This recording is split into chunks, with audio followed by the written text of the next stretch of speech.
دیږي کې چې پیغمبر صلی الله علیه وسلم دا وایي چې زما په سر باندې دړلې دا هغه بیماری شروعاتو په کوم کې چې پیغمبر صلی الله علیه وسلم وفات شوی دی د دې ځینې دغه بیماری شروعات شوي او وروسته ورځې د بیماري دا ډېرېده په اخر کې رسول صلی الله علیه وسلم یو ورځ داسې ووي ملګرو ته وي ما بهر ته وباسئ زه یو څو نصیحتونه کول غواړم نو صحابه کرامو راوستو په څه طریقې سره یې راوستو چې یو لاس یې په یو اچولی او بل لاس یې په بل اچولی او د سر نه یو مضبوطه کپړه تاو کړې وه او تبه پرې راغلې وه خو داسې تبه پرې راغلې وه صحابه کرام وایي چې موږ ته لرې ولاړو او موږ ته دا ګرمایش به راتو موږ ته به دا تپ راتو د ګرمایش ته وایي موږ ورته چې یا رسول الله په تا تبه ډېره ده وایي او په ما وایي داسې تبه ده لکه په تاسو کې چې په دوو کسانو باندې تبه راشي په هغه تبه کې پیغمبر صلی الله علیه وسلم راووتو منبر ته وختو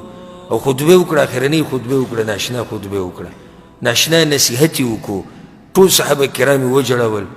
ټول غمجن شو او په هغه خطبه کې پیغمبر صلی الله علیه وسلم دا وی که د چا په ما باندې دینار او درهمي نو نن دې ما سره خبره وکړي ځکه چې سبا نه دینار شته نه درهم شته او که ما د چا سره څه زیاتۍ کړی څه ګزار مې پې کړی او زما نه بدل اخیسته غواړي نو نن ما نه بدل واخلئ ګوره سبا به هېڅ هم نه په دې کې عکاشه رضی الله عنه راپاڅېدو وی یا رسول الله زه قصاص اخیسته غواړم بدل اخیسته غواړم صحابه کرامو هغه ته وکتو حیران شو په جړا شو چې دا څه ساده سړی دی پیغمبر صلی الله علیه وسلم د بیمارۍ ته وګوره د حالاتو ته وګوره او دی وایي زه بدل اخیسته غواړم پیغمبر صلی الله علیه وسلم ورته د څه بدل اخلي وی یا رسول الله په یو موقع باندې تا د جهاد دپاره صفونه برابرول او زه پکې ولاړو او تا سره غشی په لاس کې او دا ملګري دې پې سیده کول او زما دا تشې تا په غشي واله او زه دې خوږ کړی وم زه د هغې بدل اخیسته غواړم رسول الله وسلم ورته صحیح شو خپل تشې مبارک پیغمبر صلی الله علیه وسلم ښکاره کړو داسې یو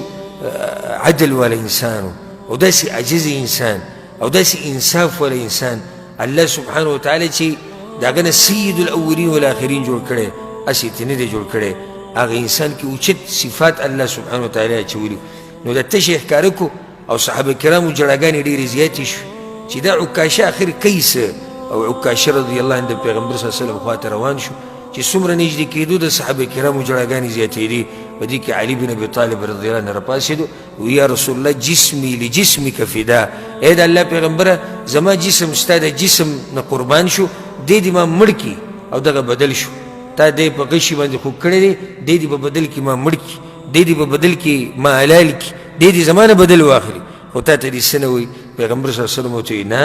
وی دی به بدل زما نه اخلي عکاشه رضی الله عنه چې څومره نږدې کېدو د صحابه کرامو جړاګانې ډېرې دي او پیغمبر صلی الله علیه وسلم بیمارو او د ځان نه یې څادر تاو کړی او کلک او دا سر یې تړلی عکاشه چې څنګه راغی د پیغمبر صلی الله علیه وسلم نه تاو شو او دا تشې یې ولې سم ښکل کړو او دا خېټه یې ولې ښکل کړه پیغمبر صلی الله علیه وسلم ورته وایي عکاشه ته څه کې تا خو وایي چې زه بدل اخلم وایي یا رسول الله بدل به تاسو نه څوک اخلي خو ته چې را کومې خبرې کوې داسې ښکاري لکه د دنیا نه چې روانې